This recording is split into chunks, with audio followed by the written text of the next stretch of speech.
Hello friends. पिछली class में हमने मैट्रिक्स के बारे में पढ़ा था और मैट्रिक्स को कैसे कंस्ट्रक्ट किया था उसके बारे में पढ़ा था और मैट्रिक्स की एप्लीकेशंस के बारे में भी पढ़ा था। आज जो हम पढ़ेंगे इसके टाइप्स के बारे में पढ़ेंगे। टाइप्स ऑफ मैट्रिक्स, कितने टाइप की मैट्रिक्स होती है। तो हम स्टार्ट करते हैं टाइप्स ऑफ मैट्रिक्स में। सबसे पहले जो टाइप्स हैं हमारी मेन टाइप्स मैंने यहाँ लिखी हुई हैं। इसमें सबसे पहले आती है रो मैट्रिक्स, कॉलम मैट्रिक्स, तीसरा स्क्वायर मैट्रिक्स, चौथी डायगोनल मैट्रिक्स, पांचवी स्केलर मैट्रिक्स, छठी आइडेंटिटी मैट्रिक्स जिसे हम यूनिट मैट्रिक्स भी कहते हैं, साथ ही जीरो मैट्रिक्स या फिर इसे नल मैट्रिक्स भी कह देते हैं। और इसके साथ दो ऑपरेशनल मैट्रिसेस भी होते हैं जिसे हम कंपैरेबल मैट्रिसेस या फिर इक्वल मैट्रिसेस कह देते हैं। तो आज हम इन सब के बारे में पढ़ेंगे। सबसे पहले हम जो स्टार्ट करते हैं, सबसे पहले रो मैट्रिक्स के बारे में पढ़ते हैं।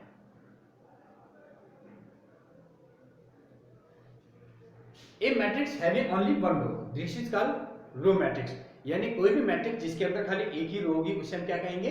Row matrix. एग्जांपल के तौर पर ये कोई मैट्रिक्स ले लेते हैं। ये क्या है? आपकी एक रो मैट्रिक्स है जिसके अंदर क्या है? तीन कॉलम है और एक ही रो है जिसका ऑर्डर क्या होगा? 1/3। एक बी मैट्रिक्स और कंसीडर करते हैं, -2 3 7 8। ये भी क्या है? आपके रो मैट्रिक्स है जिसका ऑर्डर क्या है? 1/4 है। अब इसके बाद हम आगे बढ़ते हैं कॉलम मैट्रिक्स के ऊपर।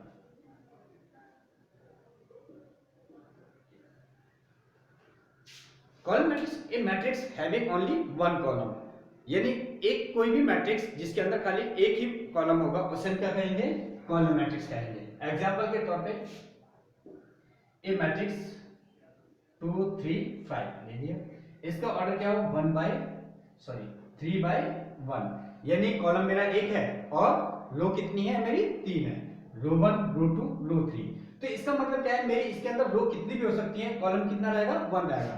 जबकि पिछली मैट्रिक्स में क्या था मेरा कि रो एक ही थी, कॉलम कितने कितने भी हो सकते थे मेरे। अब हम आगे बढ़ते हैं तीसरी टाइप की स्क्वायर मैट्रिक्स।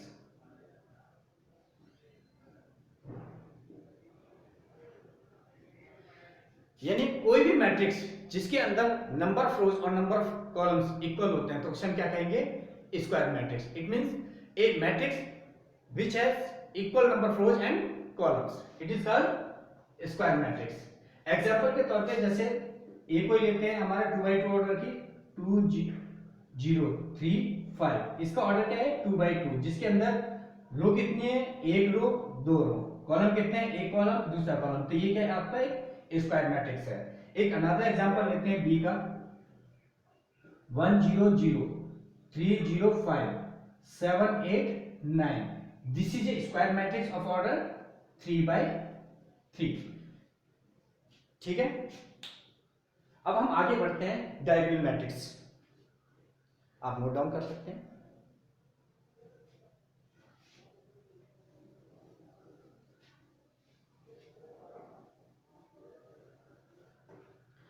डायगोनल मैट्रिक्स से पहले मैं एक डायगोनल के बारे में बताऊंगा, diagonal element of A matrix. Suppose करो एक कोई मैट्रिक्स है स्क्वायर मैट्रिक्स 8 9। जो बात कर रहे हैं डायगोनल एलिमेंट,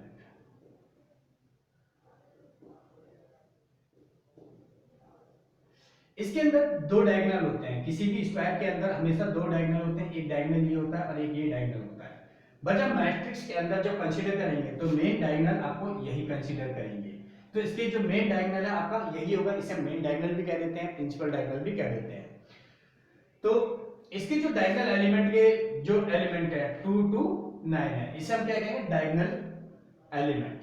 अब हम बात करते हैं डायगोनल मैट्रिक्स की।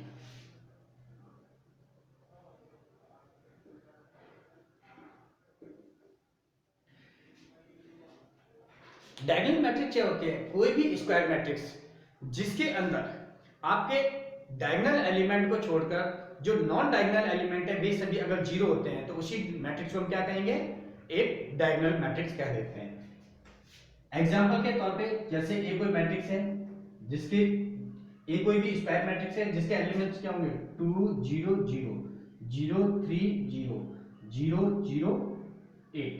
इसके अंदर देखेंगे आप कि ये जो है मेन डायगोनल एलिमेंट्स हैं, ये सब क्या है? नॉन जीरो है और बाकी के जो एलिमेंट्स हैं ये सभी क्या है? आपके जीरो है। तो ये क्या है? आपके डायगोनल मैट्रिक्स है। एक अनदर एग्जांपल लेते हैं, बी मैट्रिक्स लेते हैं -2 0 0 -3। This is an example of diagonal matrix जिसका ऑर्डर 2 का है।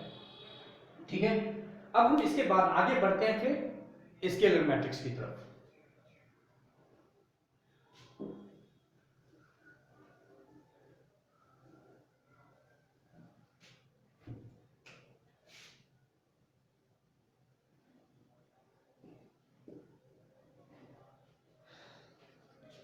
स्केलर जो मैट्रिक्स है ये भी एक टाइप की डायगोनल मैट्रिक्स ही होती है, जिसके अंदर क्या है कि जो मेन डायगोनल एलिमेंट है वे सब क्या है इक्वल होंगे, और जो नॉन डायगोनल एलिमेंट है वे सभी क्या है जीरो होते हैं। एग्जांपल के तौर पे जैसे हम एक मैट्रिक्स कंसीडर करते हैं, एक स्केलर मैट्रिक्स जिसे हम स्केलर मैट्रिक्स बनाते हैं 0 2 0 0 0 2 0 0 0 2।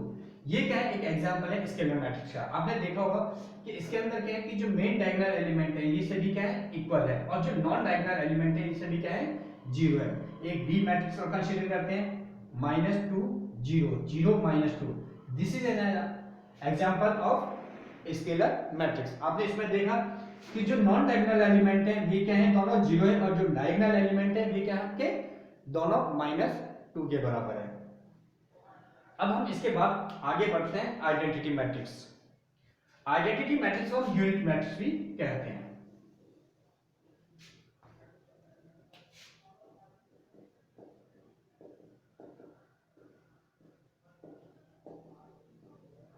आइडेंटिटी मैट्रिक्स को हम यूनिट मैट्रिक्स भी कहते हैं।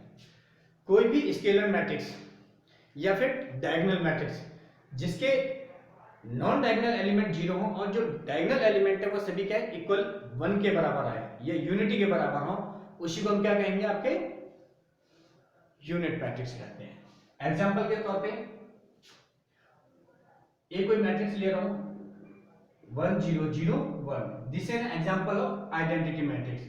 यहां पर मैंने इस आइडेंटिटी मैट्रिक्स को ए से रिप्रेजेंट किया है, जबकि हम हमेशा आइडेंटिटी मैट्रिक्स को हमेशा आई से ही रिप्रेजेंट करेंगे। तो मैं इसे मिटा के इसे आई कर रहा हूं। इसका ऑर्डर क्या है 2/2 का। अगर मैं एक आई 3/3 ऑर्डर की आइडेंटिटी मैट्रिक्स कंसीडर करता हूं तो 3/3 ऑर्डर की क्या होगी 1 0 0 0 1 0 0 0 1। This is an example of identity matrix of order 3/3।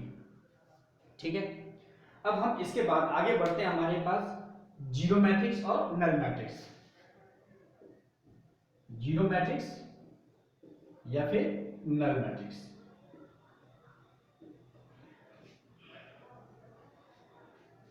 कोई भी मैट्रिक्स जिसके सारे एलिमेंट जीरो हो उसे हम क्या कहेंगे जीरो मैट्रिक्स कहते हैं।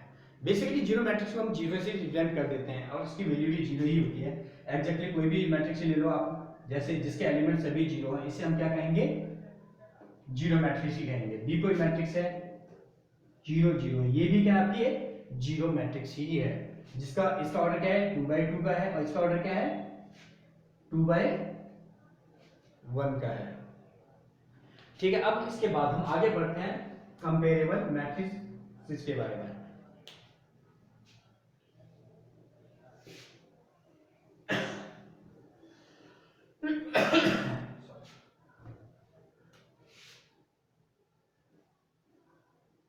Comparable matrix. कंपेरेबल मैट्रिक्स का मतलब है दो मैट्रिक्स जिनका हम कंपैरिजन कर सके। तो कंपैरिजन करने के लिए हमारे पास दो मैट्रिक्स का ऑर्डर सेम होना चाहिए।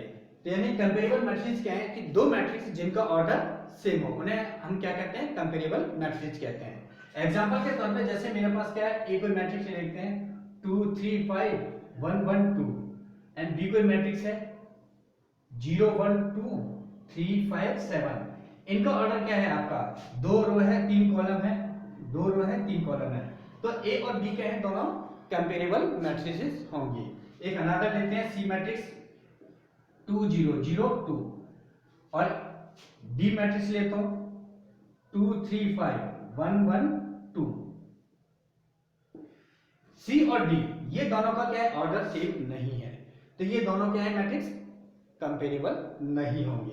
इसके अंदर क्या है रो 1 रो 2, तो दो ही रो है दो ही कॉलम है, तो इसका ऑर्डर क्या है 2/t है। और इसका जो ऑर्डर है 2 रो है और 3 कॉलम है, तो इसका ऑर्डर क्या है 2/3।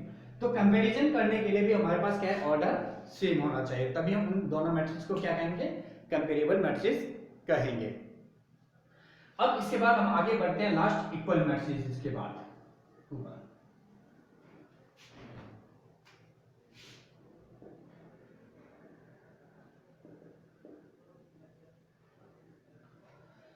इक्वल मैट्रिसेस का मतलब क्या है, दो मैट्रिक्स इक्वल तभी होंगी जब आपके क्या है ए और बी, उन दोनों मैट्रिक्स का ऑर्डर सेम होना चाहिए, और दूसरी चीज उन दोनों मैट्रिक्स के कॉरस्पॉन्डिंग एलिमेंट इक्वल होने चाहिए, तभी क्या है दोनों मैट्रिक्स इक्वल होंगे।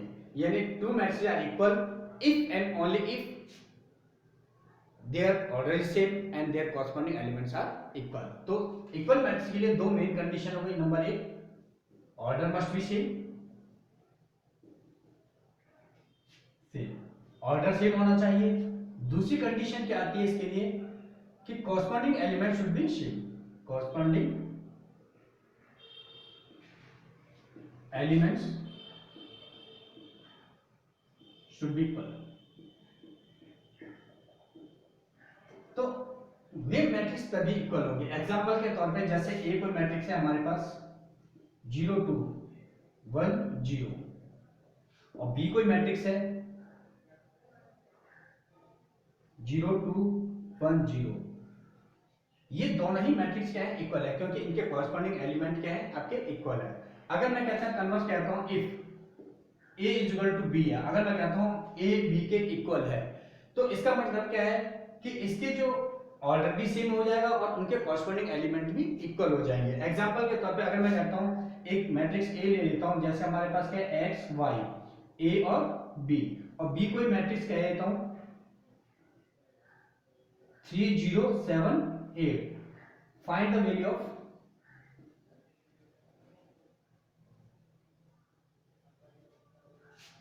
of x y a b if a is equal to b हो।